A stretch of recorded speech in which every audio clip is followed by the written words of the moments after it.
সঙ্গীতের সুরের মূর্ছনায় অত্যন্ত সাফল্যের সঙ্গে অনুষ্ঠিত হল মহাদেব সঙ্গীত সমারোহ 2026। এই দিন মধ্যমগ্রামের শিল্প সুষমা আর্ট গ্যালারিতে শাস্ত্রীয় সঙ্গীতের এই অনুষ্ঠানে উপস্থিত ছিলেন বিশিষ্ট সঙ্গীত ও যন্ত্র সঙ্গীত শিল্পীরা। অনুষ্ঠানটি সমর্পিত ছিল বেনারস ঘরানার বিশিষ্ট তবলাবাদক পণ্ডিত আনন্দ গোপাল বন্দ্যোপাধ্যায় মহাশয়ের স্মৃতির উদ্দেশ্যে। এই দিনের সন্ধ্যায় সঙ্গীত পরিবেশন করেন শান্তন জানা, তবলায় সহযোগিতা করেন গোপাল ব্যানার্জি ও হারমোনিয়ামের সাগর ঘোষ। অনুষ্ঠানের তৃতীয় পরিবেশনায় ছিল তবলার একক বাদনে বিশ্ববিখ্যাত তবলাবাদক পণ্ডিত আনন্দ গোপাল বন্দ্যোপাধ্যায়ের সুযোগ্য সন্তান বিশিষ্ট তবলাবাদক প্রাণ গোপাল বন্দ্যোপাধ্যায় ও তাকে হারমোনিয়ামে সহযোগিতা করেন সুরত শর্মা। এবং সর্বশেষ কণ্ঠসঙ্গীত পরিবেশনায় ছিলেন বিশিষ্ট সঙ্গীত শিল্পী জয়দীপ চক্রবর্তী এবং তার সাথে তবলায় সহযোগিতা করেন বিশিষ্ট তবলাবাদক পণ্ডিত অমিত চ্যাটার্জি। সঙ্গীতের অনুষ্ঠান অত্যন্ত সাফল্যের সঙ্গে সকলের মন কেড়ে নিয়েছে, এমনটাই মত উপস্থিত সকল দর্শকের। Bureau report, 3M entertainment news. আপনার বাবা তাল সাধক পণ্ডিত আনন্দ গোপাল বন্দ্যোপাধ্যায়ের স্মরণে এই অনুষ্ঠান। আজকে এই অনুষ্ঠানে প্রাণগোপাল বন্দ্যোপাধ্যায় কতটা ধামাকা দিতে পারে? প্রথমে জানাই মহাদেব সঙ্গীত সমারোহকে আমার অনেক ধন্যবাদ। তারা আমাকে এবছর তাদের প্রথম প্রোগ্রামটাই আমার বাবার নামে তারা ডেডিকেট করেছে, তার জন্য অনেক ধন্যবাদ। এবং বিশেষ করে এই পিছনে যে ছেলেটি কাজ করছে, আমার খুব প্রিয় একজন ক্লাসিক্যাল ভোকালিস্ট, সে জয়দীপ চক্রবর্তী, আমরা তাকে জানি। এবং ছেলেটি খুব ভালো এবং ছেলেটি খুব হার্ড ওয়ার্কার, এবং তার প্রথম প্রচেষ্টায় সে আমার বাবাকে উদ্দেশ্য করে এই প্রোগ্রামটা করেছে, তার জন্য ওকে আমার অনেক ধন্যবাদ। এবং আজকে আমি এখানে সোলো বাজাতে চলেছি, জানি না কতটা ভালো বাজাতে পারবো বা কী করবো, চেষ্টা করবো। আমার বাবার কাছে যেটুকু শিখেছি, যেটুকু শিক্ষা পেয়েছি, যা তালিম পেয়েছি, সেটাই আমি আমার বেনারস ঘর সেটাকে বিলংস করি, আমার বাজনাটাকে রাখার চেষ্টা করব। তো আমি আশা করব যাতে ভালো পারফরমেন্স দিতে পারি। তো এটাই আর আপনারা সবাইকে আর বেশ নিয়েই বাজাবো। আর আজকের যে দর্শক সংখ্যাও দেখলাম বেশ অনেকজন মানুষ, এছাড়াও আরো গুণী ব্যক্তিরা এসেছেন যারাও আপনার সঙ্গে সঙ্গীত বাজাবেন। সকলের উদ্দেশ্যে কি বলবেন? আমি প্রথমত যারা অডিয়েন্স এসছেন এবং সেখানে গুণী অনেক মানুষ এসছেন, পণ্ডিত হরশঙ্কর ভট্টাচার্য অনেক বড় একজন মাইস্ট্রো, তিনি সামনে বসে আছেন।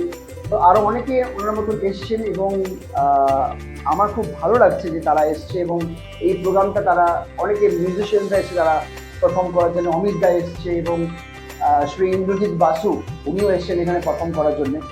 তো আমার অডিয়েন্সের উদ্দেশ্যে একটাই কথা, যে তারা প্লিজ আমাকে একটু সহ্য করবেন, যাতে আমি কিছু বাজাবো। এবং আমার পরে যারা আর্টিস্টরা আছে তাদের সবাইকে যেন প্লিজ শুনবেন, তারা প্রত্যেকে গুণী আর্টিস্ট এবং গুণী। আর এইভাবে জার্নি, মানে একটা প্রোগ্রামের মধ্যে পরপর 3টে স্লট বাজানো, কীভাবে ব্যাখ্যা করবেন? কীভাবে ব্যাখ্যা করবো বলতে, প্রথম কথা জয়দীপদা এই অনুষ্ঠানটা যে করেছে, এই জয়দীপদা আমার দাদার বাবা মানে প্রাণদার বাবার নামে উৎসর্গ করে পণ্ডিত আনন্দ গোপাল বন্দ্যোপাধ্যায়ের নামে অনুষ্ঠানটি করেছে। এই অনুষ্ঠানটির জন্য আমাদের একটা দায়বদ্ধতা সকলেরই কাজ করে। ওরকম একজন প্রবাদপ্রবীণ মানুষের নামে এই অনুষ্ঠানটি দাদা করেছে, সেইখান থেকে প্রথম এনার্জিটা ওইখান থেকেই। আর দ্বিতীয় এনার্জি, বাজাতে বসলে তখন আর কিছু মাথায় থাকে না কখন কটা আইটেম বাজানো হচ্ছে, একটা বা দুটো বা তিনটে। তো গুরুদের আশীর্বাদে সেটা বাজনা করিয়ে নেয় বিষয়টা।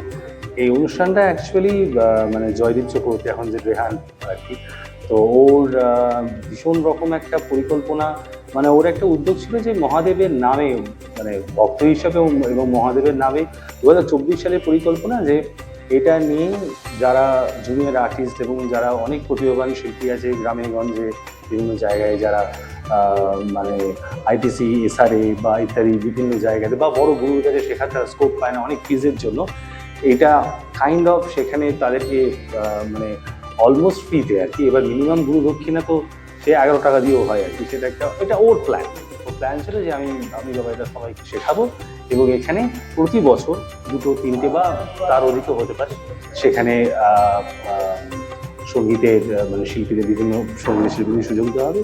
এটা রেহানের প্ল্যান ছিল আর কি, এটা 2024-এ।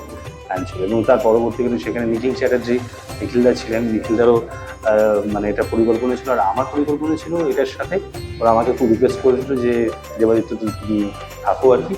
আমার যেটা মেন প্ল্যান সেটা হচ্ছে এই মানে মহাদেব সঙ্গীত সমারোহ সব জায়গাতেই তো অর্গানাইজেশন আছে, যেরকম এনজিও আছে সেরকম মিউজিককে প্রমোট করারও অর্গানাইজেশন আছে, কিন্তু এমন একটা অর্গানাইজেশন হোক যেখানে সঙ্গীতের শুধু প্রমোট হবে না, শাস্ত্রীয় সঙ্গীত বা ক্লাসিক্যাল মিউজিকের যেটা মেন এসেন্স, যেটা সমাজের মধ্যে এই অ্যাওয়ারনেসটাকে তৈরি করা, এই সোশ্যাল ওয়েলবিংয়ের জন্য ক্লাসিক্যাল মিউজিক কতটা ইম্পর্টেন্ট। এই তবলার বোলবানি এগুলো তো কেম ফ্রম দ্য ডিভাইন।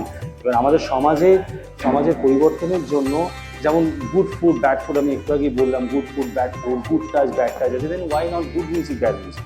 এবার সেটা জনসাধারণের মধ্যে প্রচারের জন্য ডোর টু ডোর সেটার অ্যাওয়ারনেসকে জাগানো। এবং মহাদেব সঙ্গীত সমারোহ প্রতি বছর, আমরা তো এখন জানি না যে ঠিক করা অনুষ্ঠান হতে চলেছে, কিন্তু প্রতি বছর 3-4 বা তার অধিক প্রোগ্রাম এবং তাদের বিভিন্ন শিল্পীকে সুযোগ দেওয়া, এটার মুখ্য উদ্দেশ্য এবং রিসার্চমূলক কাজ। দেখো, আমাদের একটাই মূল উদ্দেশ্য হচ্ছে উইদাউট এনি পলিটিক্স। প্রচুর ইন্ডিয়াতে প্রচণ্ড ভালো ভালো মিউজিশিয়ান আছে, তারা যাতে এই স্টেজে এসে পারফর্ম করে। এটা আমার স্টেজ নয়, এটা মহাদেবের স্টেজ, সোজাসুজি কর ये स्टेज है कि महादेव का। তো এই স্টেজে এসে যারা সবাই কি পারফর্ম করে, তাহলে মহাদেবের কি প্রচার হবে না? আর কি চাই? মহাদেব ছাড়া কি আছে?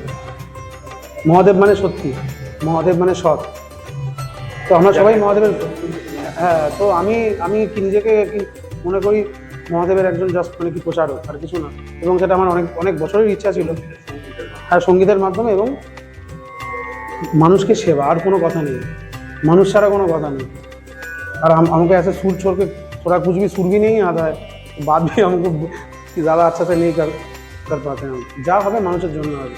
আমার বলে আমি আসলে এই শব্দটাকে আমি পুরো ডিলিট করে, না আসলে আমি তো আয়োজন করিনি, যা করেছে সবই মহাদেব করে।